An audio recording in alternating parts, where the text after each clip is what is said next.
Mes chers élèves de la deuxième année collégiale, filière internationale, les abonnés à ma chaîne, bienvenue à cette séance consacrée à la dynamique de la tectonique des plaques. Pour télécharger les animations utilisées dans cette vidéo, visitez les liens dans la description.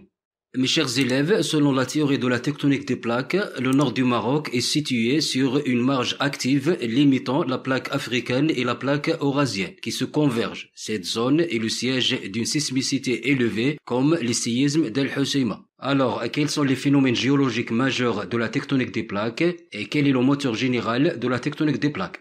Pour répondre à ces questions, on va participer aux activités suivantes.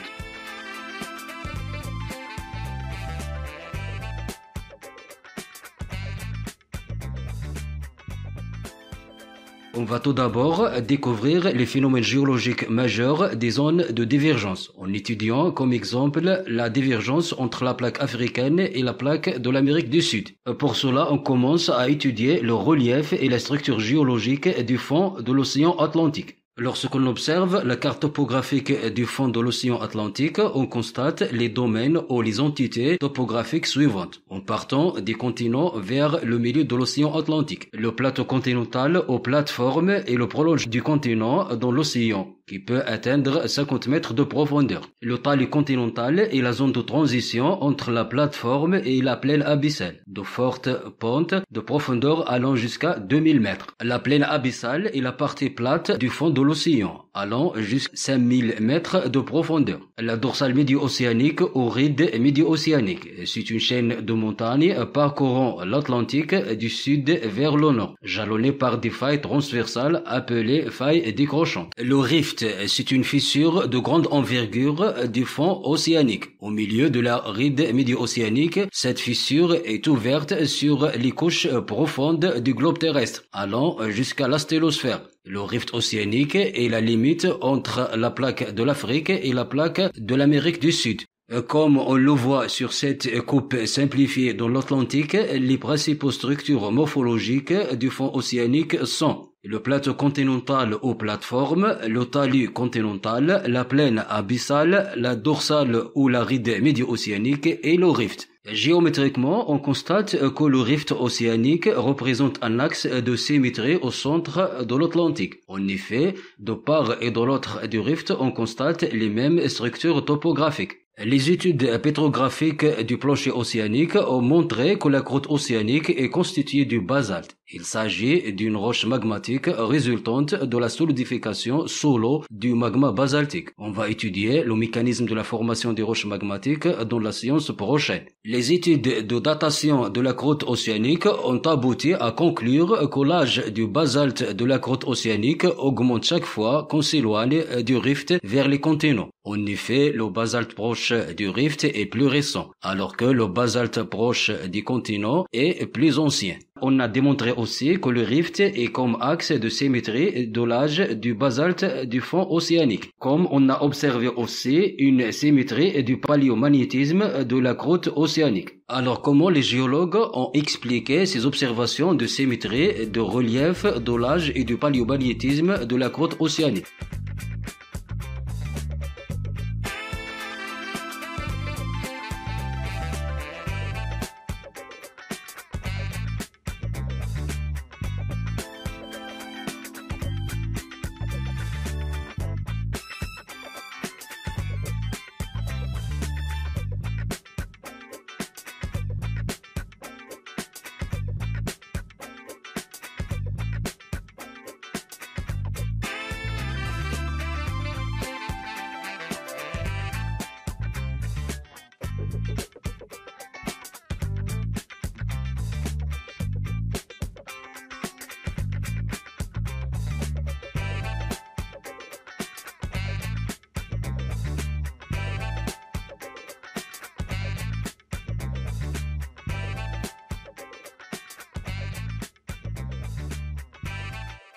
Les géologues ont basé sur ces observations de symétrie structuraux et de datation et du paléomagnétisme pour décrire le phénomène tectonique majeur de la tectonique des plaques, qui est l'expansion océanique ou accrétion de la croûte océanique. Selon cette explication, en effet, il y a 250 millions d'années, l'Afrique et l'Amérique du Sud étaient unies en un seul continent.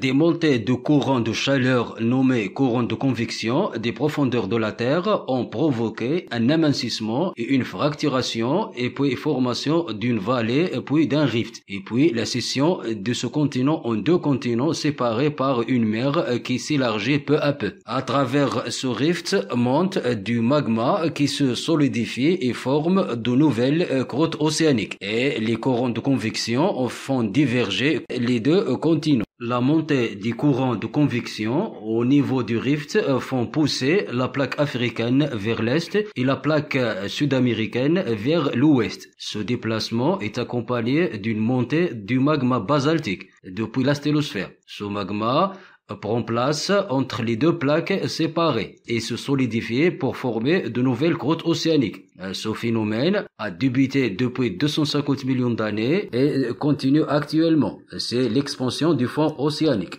Cette animation comme expérience virtuelle met au point la notion et le rôle des courants de chaleur. On utilise un cristallisoire rempli d'eau, on pose sur l'eau deux planches de bois qui flottent, puis on réchauffe l'eau au milieu du cristallisoire. Après quelques minutes, on constate un écartement de ces deux planches de bois vers les périphéries du cristallisoire. Ce déplacement est dû à l'ascension des courants de chaleur qui font pousser les planches en bois. C'est le même phénomène qui est le moteur des déplacements des plaques et de la tectonique des plaques.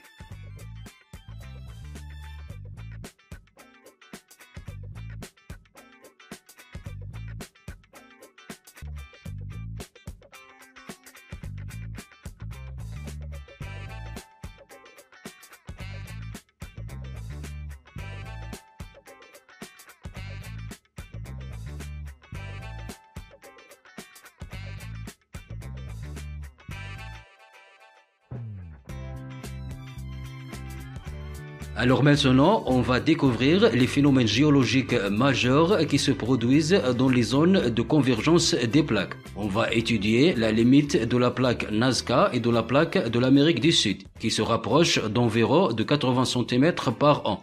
Lorsqu'on réalise une coupe entre ces deux plaques, on observe une fosse océanique séparant la plaque de Nazca et la plaque de l'Amérique du Sud. Cette fosse est nommée la fosse du Chili. La chaîne montagneuse des Andes est le siège d'un volcanisme de type explosif. Dans cette zone, les foyers sismiques sont répartis sur un plan incliné nommé plan de Benioff. En effet, la profondeur des foyers sismiques augmente en s'éloignant de la fosse océanique vers le continent de l'Amérique du Sud. Alors, comment les géologues ont expliqué ces observations structurelles? En se basant sur ces observations, les géologues ont décrit le phénomène de subduction qui se produit au niveau des zones de convergence des plaques. En effet, la croûte de la plaque de Nazca, plus dense, s'enfuit obliquement sous la croûte continentale de l'Amérique du Sud et disparaît progressivement dans la sténosphère. Cet enfouissement est à l'origine des frottements et des collisions entre la croûte océanique et la croûte continentale, ce qui provoque des séismes. Et l'augmentation de la pression et de la température provoque la fusion de la croûte océanique et la formation d'un magma granitique qui monte vers la surface de la Terre sous forme d'éruptions volcaniques explosives. Mes chers élèves, vu que le nord du Maroc et la Méditerranée en général se situent sur une zone de subduction entre la plaque africaine et la plaque eurasienne, cela explique la grande sismicité de cette zone, comme la sismicité de la ville de Al-Hoceima. Et cette animation montre des coupes au niveau des zones d'expansion océanique et des zones de subduction. Mes chers élèves, on est arrivé à la fin de cette séance. J'attends vos observations et vos suggestions pour améliorer ces productions. Au revoir.